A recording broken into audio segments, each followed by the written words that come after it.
not only, I think, conditioning around what it is to be a woman, but what it is to be Latina, both for positive and negative, right? And so I got really angry, like at the state of the world, I guess, and at the ways in which we speak at women and force them into these molds, and that limit them from truly being who they are or shining as bright as they are capable of shining.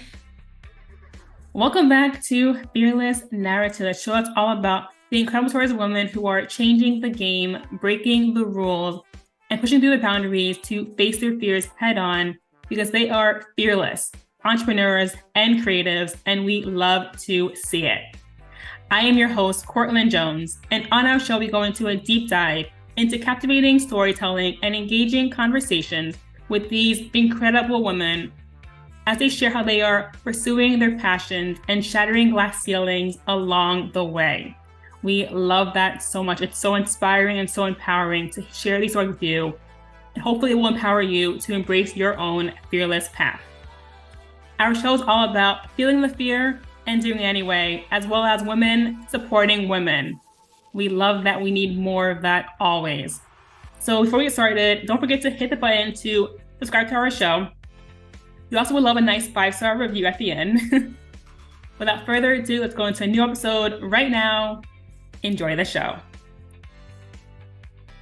Hello, and welcome back to Fearless Narratives. I am your host, Courtlyn Jones, and joining us today is Danni Velasquez-Mora, a creative visionary and founder of Womankind Creative. With over a decade of experience in the creative industry, Danni has left her mark on brands like Pinterest and Vintner's Daughter. As a creative director of Womankind Creative, she's an unapologetic advocate for women, striving to rewrite the narratives that attempt to hold them back.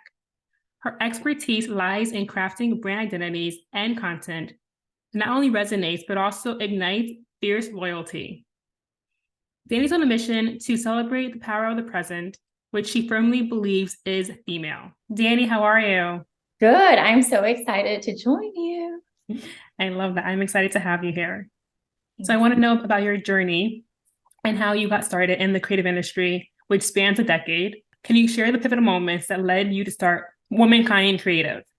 Yeah, sure. So funny enough, I would say my creative background is not what started Womankind Creative. It was actually very much a personal healing journey. And so I think with like most stories, it starts with a breakup. And, it was kind of a really big transition moment in my life where I was letting go of a lot of, I guess it started with what I thought were expectations of what my future would look like, but then also then moving into identifying narratives and why I was manifesting certain dynamics into my life. And when I really started digging deep and, taking accountability for how I played a role in co-creating the experience that I had lived, I started to see that, I was holding on to a lot of stories that, kept me small, in which I was like hiding and not really allowing myself to be my full authentic expression, because of expectation and sort of like, societal conditioning of what it should look like to be a woman.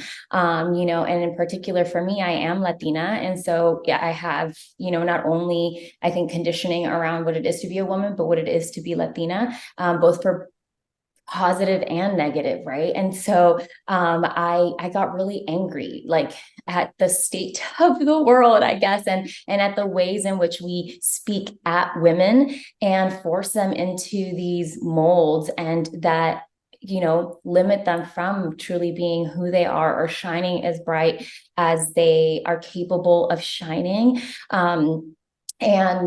And I guess I would say, like, long story short, really Womankind Creative was born out of like my own sort of like rebellion and dissent of these, held standards of beauty, of behavior, of wealth, of you name it. There's so many ways in which, we think you should insert whatever that is, and gave myself permission to say, like, if I'm able to drop an F-bomb here, fuck that. I'm breaking free of these good girl ideals and really exploring what is authentic to me and giving myself permission to unhide. And so that's where Womankind Creative came from, was understanding that I wasn't alone on this journey. I am one of many women who experience this in their own variation based on, all the ways in which life intersects for them. And I said, okay, I have a gift through my visual and creative skills, and I'm really fired up about making a difference so that women in present day can begin to heal and give themselves the same permission of, embracing who they are authentically as I have done, but also really importantly for girls as they're growing up to see role models, advertising, marketing that is truly representative of them, whatever that narrative is, which is not monolithic, and which unfortunately currently in marketing and advertising is. And so that's what we're setting out to do in Womankind Creative, is to, make a woman positive legacy where all women, whatever that looks like, is celebrated, so that we can all look at these advertisings and marketings and be like, see something for us that validates who we are. And not only that, but also gives us a sense of belonging, as opposed to exclusion and aspiring for perfection that's not attainable. I love all of that. And I love how we are aligned in our mission for my company as well as your agency. I think it's what brought us together, because I've definitely been in this toxic environment for so long as a creative, as a female creative too, to know that we are definitely more underserved and more undervalued in so many areas of our field and just in the world in general, as we all know that. And I just think that what you are doing is just so incredible and so inspiring. And I love all of it. So I'm happy to talk to you and so understand, your real mission behind what you're doing. So on that note, can you tell us what inspired you to champion these brands and what drives your commitment to woman positive marketing? Yeah, of course. So I'll start in a reverse order. So women positive marketing, why is that important? So I think, extending on the thought that, if a lot of women are, exposed to and let's say oppressed by these narratives, this conditioning, what ends up happening is that, and there is, statistics and studies to back this up. For example, little girls may not raise their hands in classrooms because they don't want people looking at them, whether that's for looks reasons or because they don't feel comfortable in their skin, whatever that may be. So there's even statistics on women who will miss massive milestones. Let's say it's a friend's wedding, or I don't know, whatever, a shower, an event, whatever that might be, if they're not feeling their best.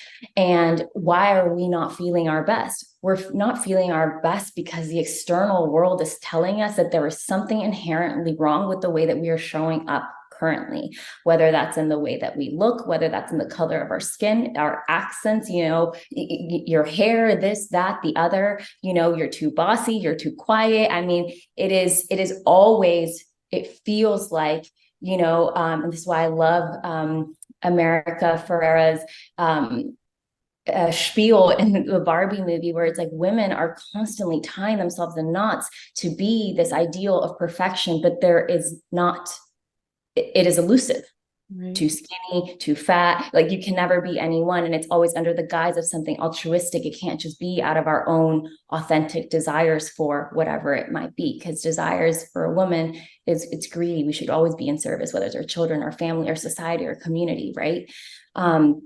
So why for me women positive marketing is important is because it gives us permission to no longer have to uphold these standards, which means that we are allowed then to show up in our true authenticity, and build these missions, which oftentimes are altruistic, are for the good of our communities and for everyone. But that's, I think, because that is the nature of women and also of a lot of marginalized people. I think we understand the struggle. And so we are looking to create solutions and break barriers as opposed to creating more divisiveness in our communities and our society. So that's why for me, women positive marketing is important, because we need to nurture people into becoming leaders, into becoming impact makers. And you cannot do that if people are broken and feeling unworthy of being the person that's going to build that legacy or make that impact. I love how you started off your answer with talking about how we don't want to always be seen if we're not feeling our best. And I think that it's really funny because I have been having a really crappy week. And this morning and yesterday, I was looking in the mirror and I was like, I feel really ugly. I had to do a podcast recording. Well, I got to do, not had to. I got to do a podcast recording, and then I got to do a IG live, and I didn't want to because I was like, I don't feel my best. I feel really disgusting. I wore a hood for a part because I was like, I don't want to be seen right now, but I pushed through it anyway because I felt that I had to do it. I didn't really have to do it. I could have just canceled it, but I wanted to really show up for myself and for the person I was talking to.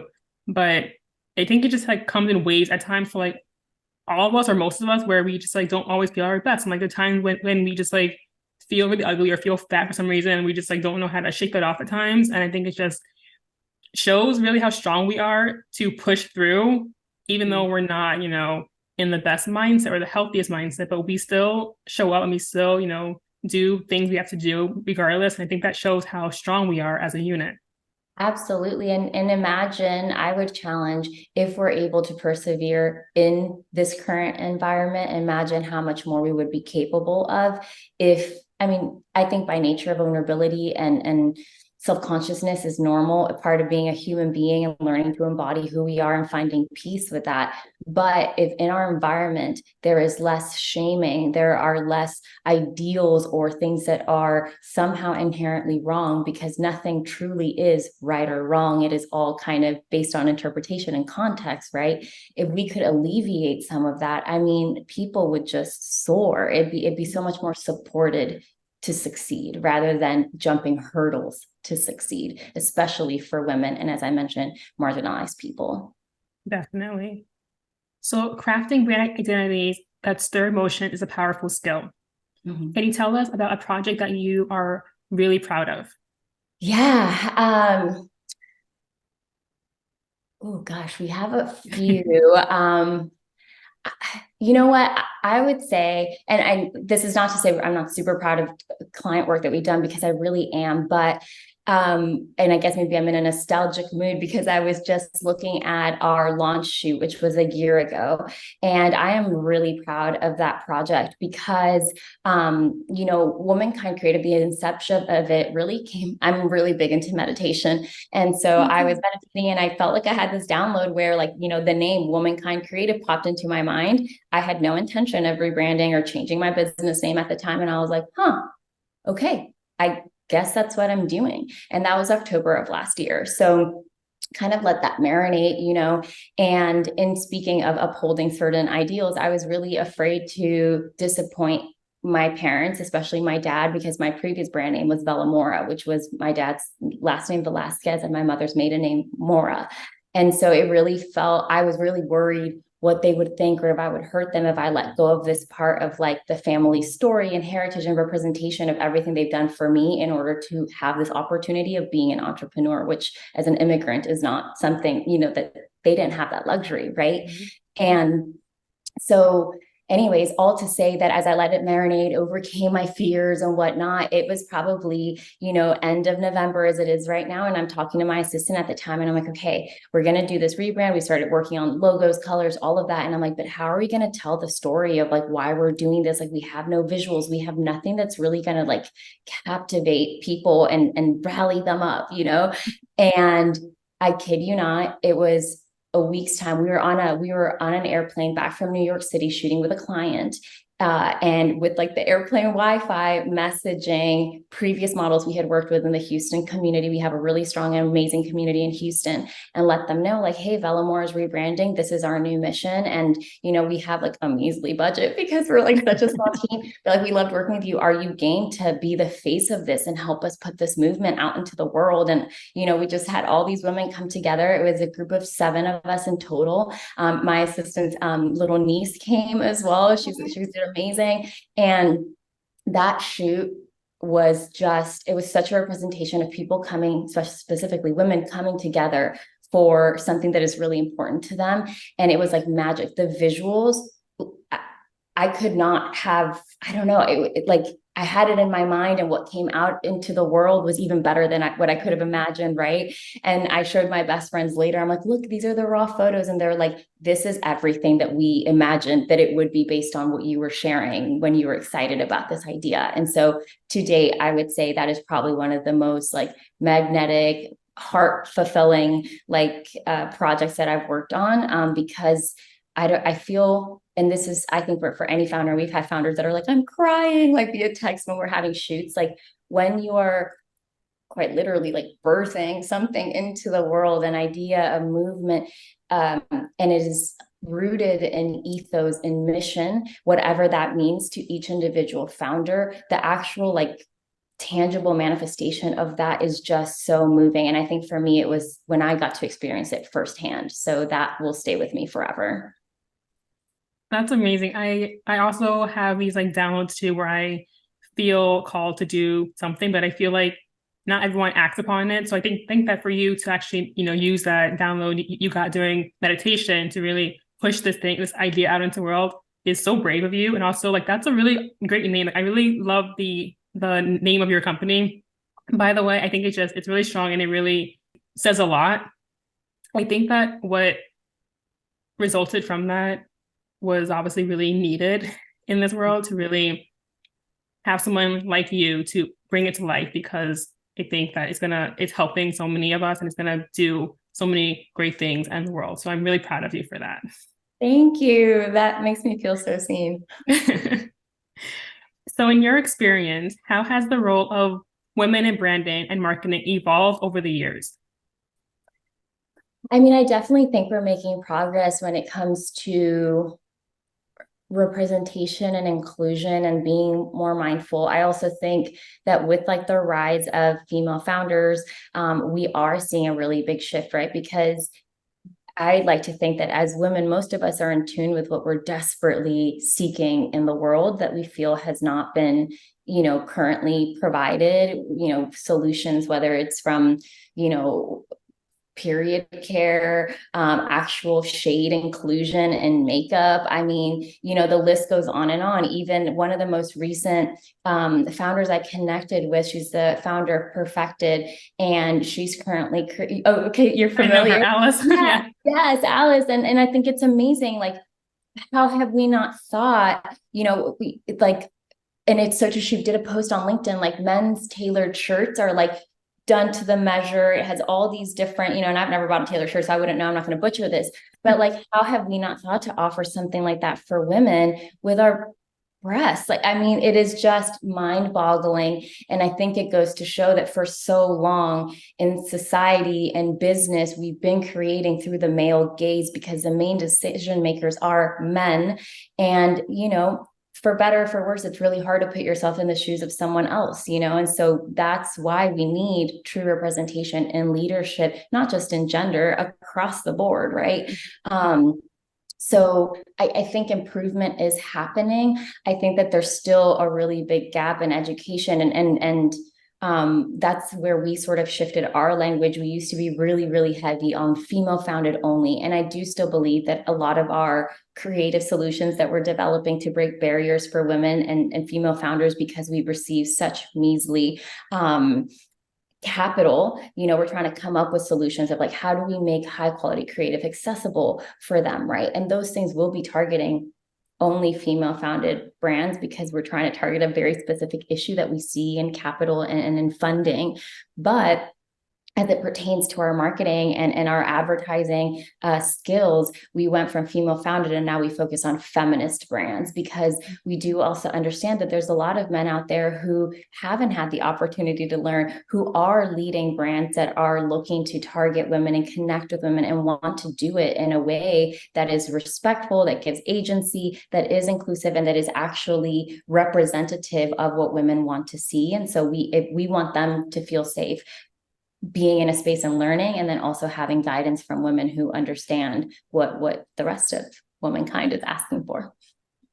That's amazing. Have you ever received any pushback from men? Like, because I know for me, for my company, I've had investors as well as customers, or those who want to be customers, I guess, come to me and ask me why my company is not for men as well, because mine is obviously for a certain niche. And I'm just curious to know if you've had the same kind of question asked to you about if you are excluding men. Because in my opinion, I see it as like, I'm not trying to exclude men, I'm just trying to help women. But they make it seem like I'm trying to take away from men, but that's not what I'm doing in my perspective. But I'm just curious to know your thoughts on this.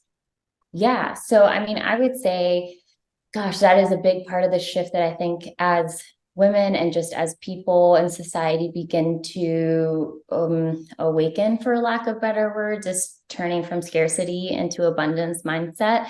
And so just because, and I think that that's what people knock on feminism is too, is like, oh, it's for women's right, which means like that they're trying to turn, basically people have this idea that we want to take this system of patriarchy and then be like flip it and have it only benefit men, or sorry, women, and then men kind of get the experience we're currently having. And that's not the point of feminism at all. We want equality for everyone, because we understand when we are all equal players and able to contribute our different perspectives and have this true solutions that are invested in everyone's well-being, everyone wins and thrives. We see it in a lot of societies that are still matriarchs. And so I guess getting back to your question, have I ever received pushback? I'll tell you this much. I think prior, when in the Velasquez-Mora times, when we were more reserved, because back then we were also female focused, I had people sort of ask me like, aren't you worried that you're like negating half of the market? And again, I don't really entertain that kind of mindset. I really do believe like in abundance, and honestly, then we look at present day mainstream achievements like Beyonce, Taylor Swift, the Barbie movie. No, I'm not afraid. Women have hella purchasing power. I'm perfectly fine with a slice of that pie, Yeah. And then I guess today with Womankind Creative, we're so loud and proud about what we do that I think we kind of just scare away the people who are not aligned. We've had a couple haters kind of hop on our comments, and the way that we try and entertain that is just having a conversation until, if it gets disrespectful, then we just no longer engage. We understand everyone is entitled to their opinion, and also not everyone is ready to listen, right? The messages that are out there are available for everyone, but when you're not ready to allow that to come inside, then it's not going to. So I'm not here to force anyone. Well said. Thank you for that. What's a lesson you have learned from your work with renowned brands like Pinterest and Vintner's Daughter? Honestly, the most valuable thing I would say is relations, and with that I mean like genuinely investing in reciprocal relationships with your peers. I still have contact with people that I worked with at Pinterest and at Vintner's Daughter on a personal and a professional level, and those are like the gifts that keep on giving, on both sides of like personal and professional. Literally last month, I worked on a project because of a peer at Pinterest. And then another is starting her own venture. And she's like, you're the person I want to help me with like my branding and messaging. And so it's so amazing, I think, to witness one another in our evolution, to support one another, but also like, those are the people who taught me everything I know. I didn't go to school for, like photography, design, brand, anything like that. I went to school for marketing and international business management. And so these people, these mentors that I was really blessed to find, are people who have helped to sharpen my creative skills, who have literally molded me into the creative director that I am today. And so I would say those are like the most valuable lessons, is like, be a sponge, be always willing to learn, especially because these companies hire like top caliber creative or talent that is probably tops even going to school, right? Because it's the hands-on real stuff with just incredible people. So yeah, I definitely have been a believer forever that we don't need to go to art school to be artists or creatives, because you can learn. Because I met so many artists who are incredible and have never ever gone to art school ever in their lives.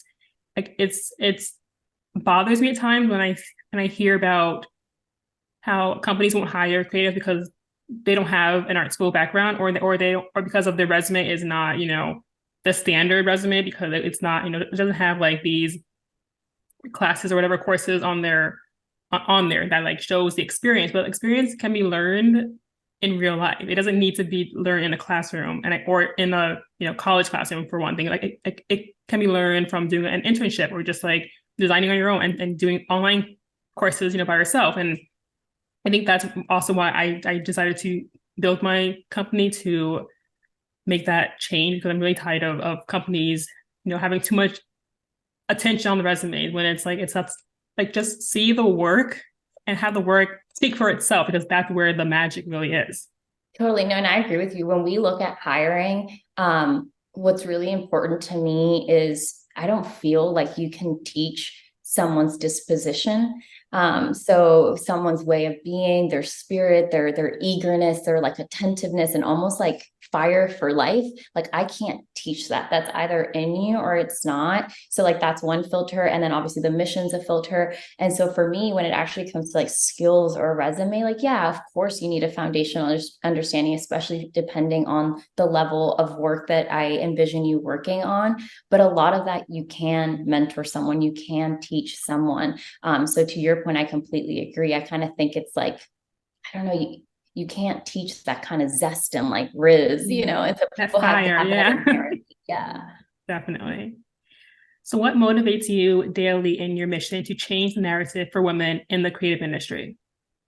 Honestly, I feel like it's like moments like this, it's connecting with women like you who like see us, who like see what we're doing. We get like DMs, and just really feeling like the organic response to what we're doing. It's just it is what keeps me going every single day. And also like the girls on our team, when we meet, they're all like they're showing up 110% as well, because they genuinely care about what they're doing. And so I do feel so blessed that through this I have tapped into something that not only lets me leverage the skills that I love doing. I love being creative, I love creative problem solving, and then be able to layer in there the mission and something that I feel so passionate about. It's like the best, just like, and I know there's a name for it, but I can't think of it.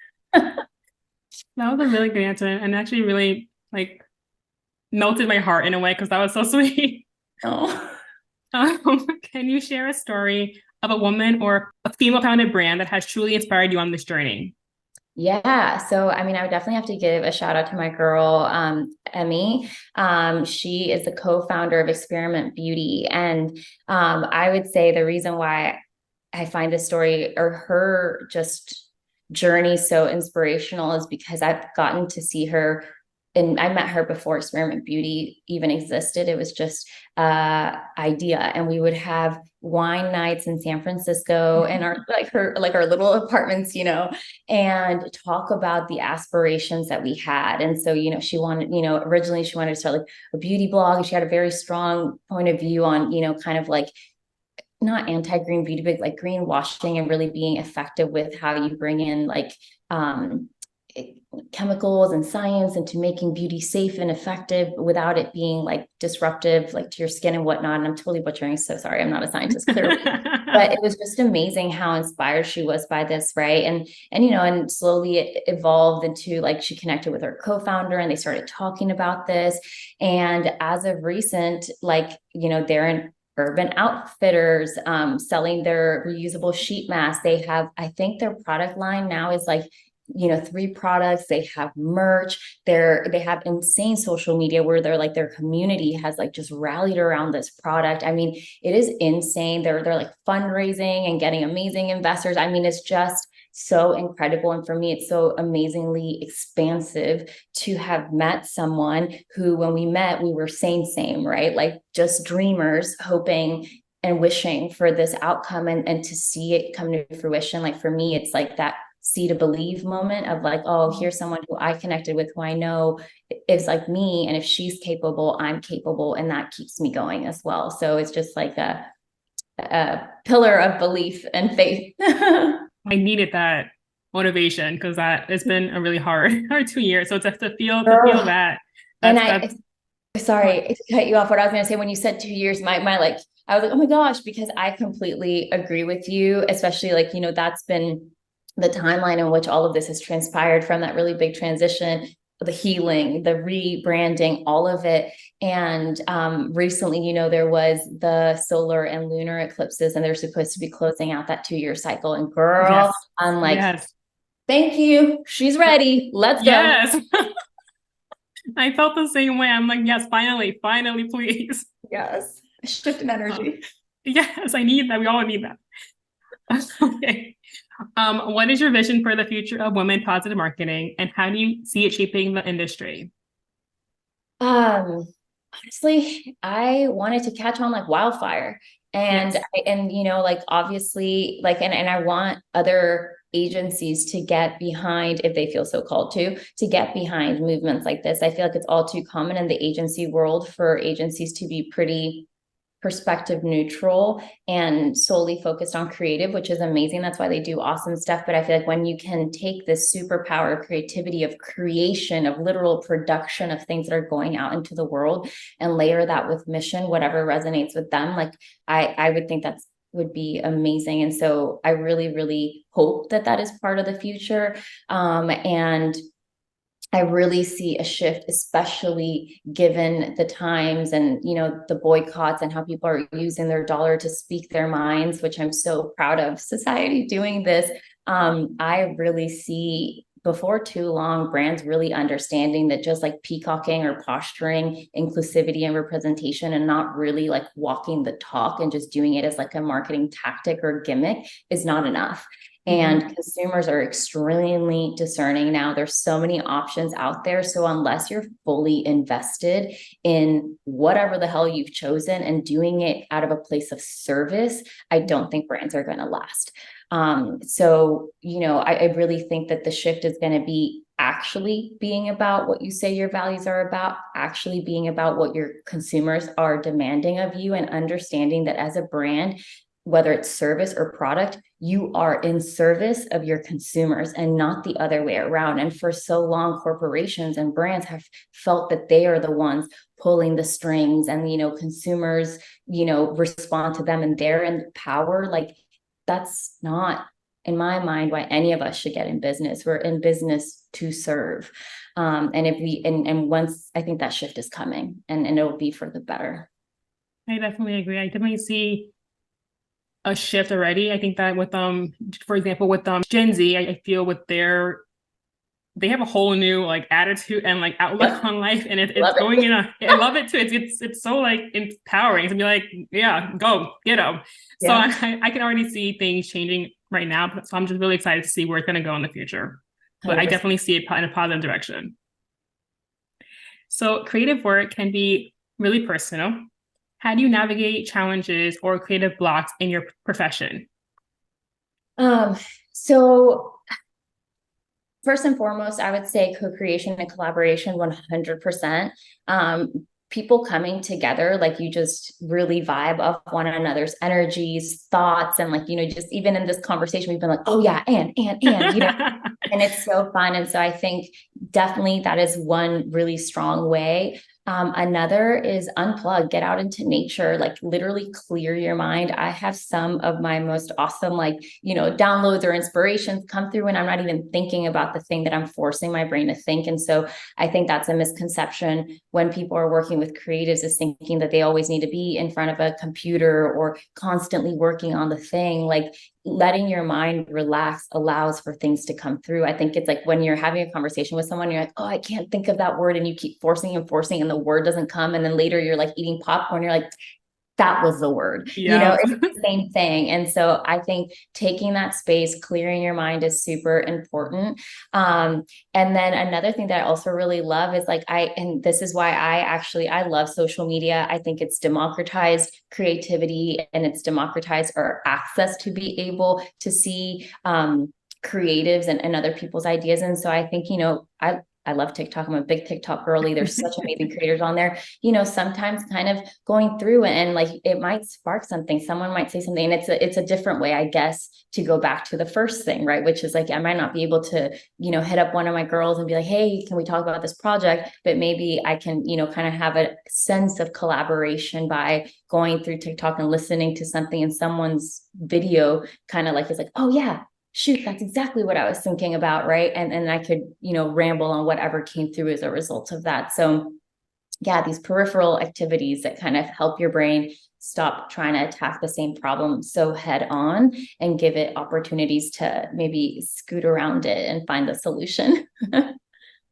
So I keep wanting to ask you because every time I hear you mention that the downloads you receive, like when I am going through my blocks, I also meditate or go for walks, and then I can get my every time I have a clear mind, I can have more clarity come in. So I'm just curious, like this is probably a weird question to ask you, but when I have these downloads, there are times when I get like really strong migraines.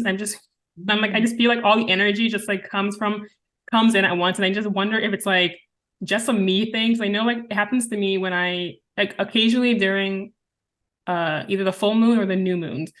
And I think it's when I feel the like energy the most at times. But then there are times when it kind of comes randomly and I'm like, why is my head hurting so much? And then like a day or two, I get like all these like amazing ideas. I'm like, oh, what the hell? Like, where does this come from? I'm just curious if that's only like a me thing, or have you ever experienced that before?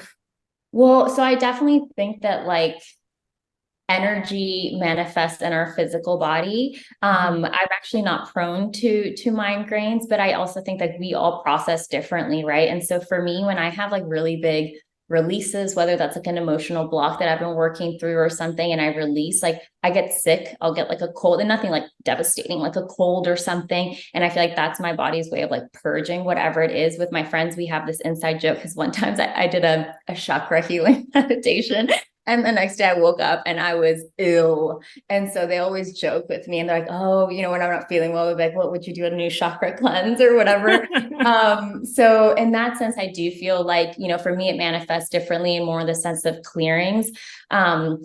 However, there are times when I get anxiety and it's not fully anxious. It's almost like I feel a lot of energy in my body, which if I'm not tuned into my body feels like anxiety. And I'm like, why can't I calm down or whatever, and those, I feel like when that happens, I feel like it's because something really big is trying to come through, like whether it's a big manifestation or a big idea or something. It's almost like the body can feel that something exciting is about to happen, and your body can't discern anxiety or excitement, right? It's all same. And so in those times, I just kind of try and like chill, not have any stimulation, whether it's like being around people, being on social media, or being on TV, and kind of just turn inward so that I can keep like the body calm, even though there's a lot of energy inside of it, if that makes sense. So you're definitely not alone. I just think all of our bodies are different in the way that like they handle the receipt of energy.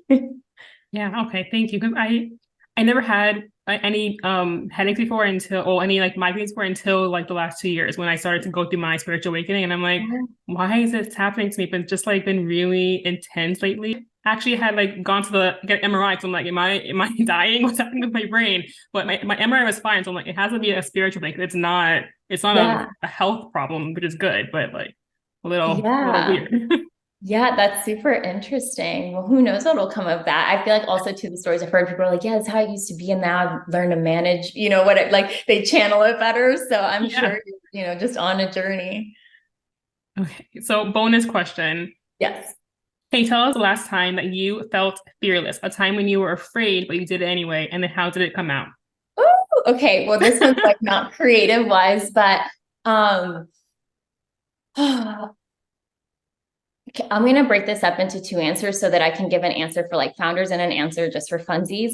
I'm going to say being a founder is all mind games. And so in that sense, I feel like I learned that lesson before I became a founder. I was in Bali. So I did the whole eat, pray, love thing. Once I left corporate world in San Francisco, I literally Julia Roberts my way into Thailand. And then I went to Bali and I was doing like trade work. So, a mother-daughter duo hired me to be the photographer on their yoga retreat in exchange for room and board and participating in the retreat. And so this is how I, got to travel, was finding things like that. And ultimately, that's actually what led me into wanting to work with like-minded female founders. I was in Bali. This was nearing the end of my trip. And so I had gone to like a neighboring city to check it out. And I wanted to get some cash out, and I go to the ATM.